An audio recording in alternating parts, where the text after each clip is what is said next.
Greetings everyone, and thanks for tuning in for this paranormal pit stop. Tonight, we'll be exploring a historic landmark lodging located off of Sheridan Avenue out of Cody in Wyoming. That, notably, was constructed under the Wild West legend himself, William F. Buffalo Bill Cody, and as such, stands as an icon to its locale, drawing in guests from across the globe. Rumored to harbor a chilling slew of ghostly manifestations tied to its past, are you ready to brave the history and hauntings of Buffalo Bill's Irma Hotel and Restaurant?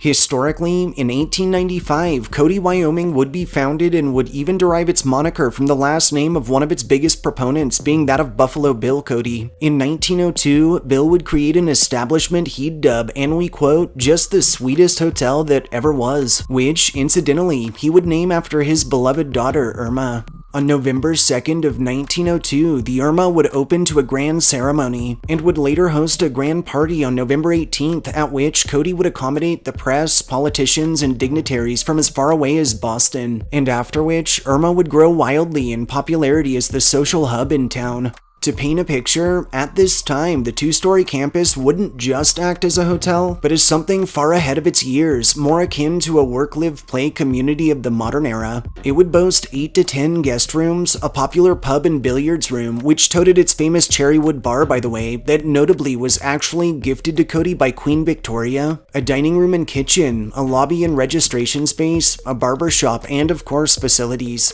Unfortunately, despite all of the funding and love Bill injected into his prized joint, by 1913 he would fall into financial troubles and under pressure of creditors would end up having to sign the hotel over to his wife Louisa. Following Cody's passing in 1917, Louisa would continue to manage operations until her own passing in 1921, after which the site would sit abandoned until 1925 when it was purchased under Henry and Pearl Newell. Together, the Newells would expand upon the property. In 1930, they would add an annex to accommodate those traveling by automobile, and all through Prohibition, it was later revealed the site would continue to serve liquor in secrecy out of its back room. Following Henry's passing in 1940, Pearl would continue to operate the hotel until her passing in 1964, in what we can't help but point out was in eerily similar fashion to the Codys prior, and after which she would will the lodging's extensive collection of memorabilia to the Buffalo Bills Center of the West, under the stipulation proceeds be used as an endowment for the museum.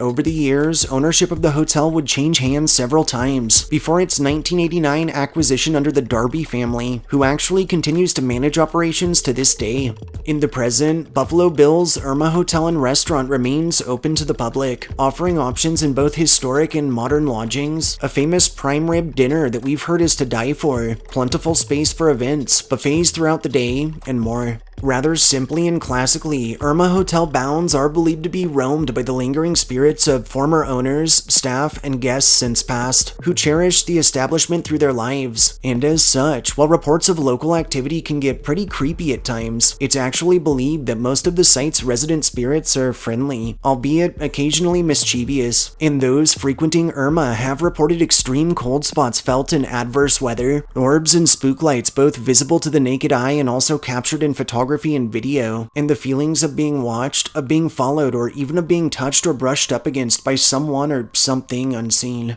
In the dining room, employees have observed figures in old-fashioned attire hurrying about or sitting at booths that are always gone upon second inspection, while an infamous picture framed next to the Cherrywood bar, which displays the hotel in its earlier years, is rumored to occasionally accommodate a spectral silhouette. Several informal investigations of the expanse have yielded high EMF levels, chilling EVPs, and odd malfunctions or abnormal battery death rates in well-maintained electronics, while others have told of ominous knocking, scratching, or dragging noises that emanate from within the walls or throughout vacant hallways. Those who have braved room 35 have detailed always feeling chilled despite the heater or warm weather outside, and on more than one occasion, reports from those staying within have told of faucets discovered running inexplicably in the middle of the night, of clothing and personal possessions being moved around, of the artwork hung within found on the floors by staff after periods of vacancy, and of encounters with the ghostly bottom half of a soldier in a cavalry uniform with a sword. Room 16 is where Bill's daughter and the hotel's namesake, Irma Cody Garlow, and her husband Fred Garlow lived through their lives while they were helping Louisa run operations. Sadly, however, through October of 1918, the couple would be stricken ill by pneumonia and would pass on just days apart.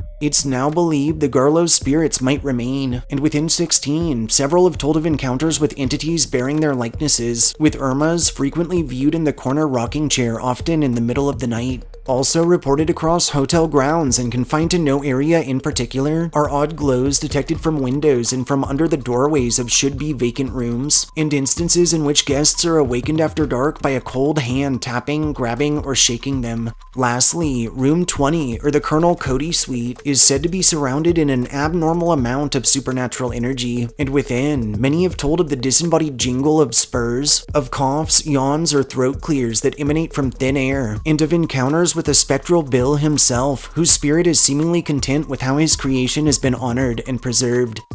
Thanks for joining us on this Paranormal Pit Stop. If you enjoyed hearing our histories and ghost stories, subscribe to our channel, like this upload, and share us with anyone you think could use a good scare. We'll catch you all next time.